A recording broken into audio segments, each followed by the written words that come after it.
Halo teman-teman, kali ini kami akan membahas mengenai intermittent explosive disorder. Apa sih intermittent explosive disorder itu? Intermittent explosive disorder adalah kondisi kesehatan mental yang ditandai dengan episode berulang berupa perilaku impulsif, agresif, dan penuh kekerasan yang tidak sebanding dengan situasi pemicunya.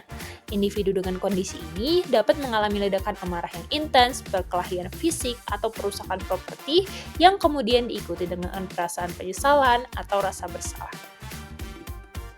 Lalu apa penyebabnya? Yang pertama ada faktor otak, di mana otak mengatur emosi dan kontrol diri, serta zat kimia otak seperti serotonin yang lebih rendah itu akan mengakibatkan orang lebih marah atau sulit mengendalikan emosi. Kedua, ada faktor keturunan dan hormon. Adanya peningkatan kadar testosteron ataupun hormon stres dikaitkan juga dengan agresivitas yang lebih tinggi. Yang ketiga ada psikososial ataupun lingkungan di mana ada pola asuh yang keras ataupun kekerasan, model agresi yang dipelajari sejak kecil, maupun stres kronis atau frustasi. Dan yang terakhir ada kepribadian ataupun temperamen dengan impulsivitas tinggi, rendahnya toleransi frustasi, maupun gangguan regulasi emosi. Berapa banyak angka kejadiannya untuk kejadian intermittent explosive disorder pada remaja dengan dewasa itu sekitar 2:1. Untuk intermittent explosive disorder juga memiliki rata-rata usia pertama kali timbul di usia 11 tahun dan dipengaruhi oleh faktor keluarga dan sekolah. Data dapat dipengaruhi juga pada masa kanak-kanak yang mengalami ataupun menyaksikan perilaku kekerasan, pelecehan emosional, maupun pelecehan fisik. Baik, selanjutnya untuk apa saja tanda-tanda seseorang yang mengalami IED. Untuk menurut DSM-5 adalah terdapat adanya ledakan perilaku yang berulang dan menunjukkan adanya kegagalan dalam mengendalikan dorongan agresif seperti yang ditunjukkan salah satu berikut ini. Yang pertama itu agresi verbal, misalnya ditemukan adanya amukan, omelan, pertengkaran verbal ataupun perkelahian ataupun agresi fisik terhadap properti, hewan ataupun individu lain. Yang dimana terjadi rata-rata 2 kali seminggu selama 3 bulan, yang dimana agresi fisik ini tidak mengakibatkan kerusakan ataupun penghancuran properti dan tidak mengakibatkan cedera fisik pada hewan ataupun individu lain.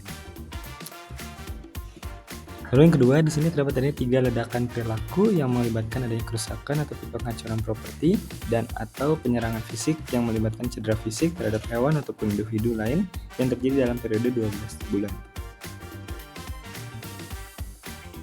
Nah, lalu selanjutnya di sini ada kriteria B, di mana besar agresivitas yang diekspresikan selama ledakan amarah ini berulang sangat tidak proporsional dengan provokasi atau stresor psikososial yang memicunya. Lalu untuk kriteria C, di sini terdapat adanya ledakan amarah berulang tidak direncanakan sebelumnya, yaitu impulsif dan juga dan atau didasari atas kemarahan dan tidak ditujukan untuk mencapai tujuan konkret, misalnya uang, kekuasaan ataupun intimidasi. Lalu untuk yang D, di sini ledakan amarah yang berulang menyebabkan tekanan yang nyata pada individu ataupun gangguan dalam fungsi pekerjaan ataupun interpersonal atau dikaitkan juga dengan konsekuensi finansial ataupun hukum. Lalu untuk yang E, di sini usia kronologis minimal 6 tahun atau tingkat perkembangan yang setara. Untuk yang F, di sini ledakan agresif yang berulang tidak lebih baik dijelaskan oleh gangguan mental lain, misalnya gangguan depresi, seperti gangguan bipolar, gangguan disregulasi suasana, atau disruptif, gangguan psikotik, ataupun gangguan kepribadian antisosial dan yang lainnya.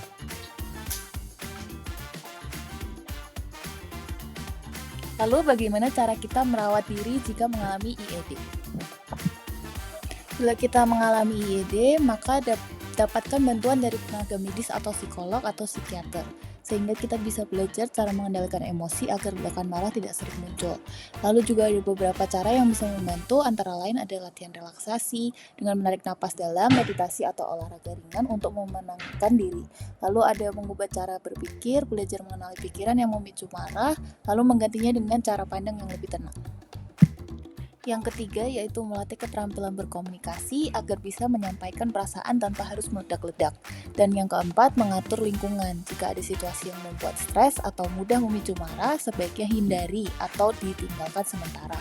Selain itu, sangat penting untuk tidak mengonsumsi alkohol atau narkoba karena zat tersebut bisa memperburuk emosi dan meningkatkan risiko perilaku agresif.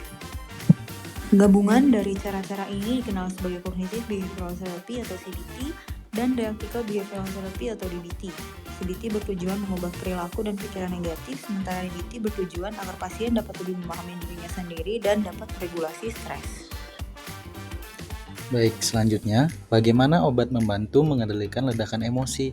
Jadi, Dalam penggunaan obat ini sebenarnya adalah untuk membantu mengendalikan amarah, menstabilkan emosi, dan mengurangi ledakan agresif. Nah, obat jenis apa aja sih yang dapat kita gunakan? Nah, salah satunya itu ada antidepresan, di mana tujuannya untuk menenangkan suasana hati dan mengurangi mudah marah. Kemudian ada mood stabilizer untuk menjaga kestabilan emosi agar tidak mudah naik turun, dan juga obat anti kecemasan, di mana ini dapat membantu bila ada cemas berlebihan atau sulit tidur. Nah, catatan pentingnya, obat hanya diberikan oleh psikiater sesuai kondisi, di mana tidak boleh beli sendiri. Dan juga penggunaan obat ini sebaiknya kita kombinasikan dengan terapi psikologis dan konseling.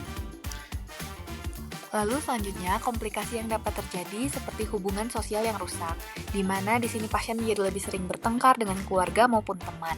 Lalu bisa terjadi masalah di lingkungan kerja maupun sekolah, seperti pasien sulit mempertahankan pekerjaan atau belajar dengan baik.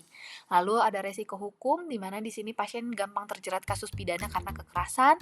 Lalu ada kesehatan mental, seperti pasien menjadi lebih rentan depresi dan cemas, serta kualitas hidupnya yang turun, seperti pasien merasa tidak bahagia lagi dan sulit bersosialisasi. Untuk prognosis pada kasus ini kurang baik bila tidak ditangani karena bisa menetap lama dan merusak hubungan sosial. Kemudian untuk intensitas dapat berkurang seiring bertambahnya usia, yaitu pada usia 40 hingga 50. Kemudian penyakit dapat membaik karena pengobatan, namun ada juga kemungkinan untuk menjadi kambuh.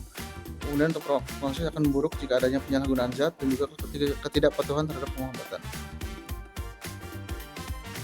Mungkin sekian yang dapat kami sampaikan mengenai intermittent explosive disorder. Semoga bermanfaat. Terima kasih.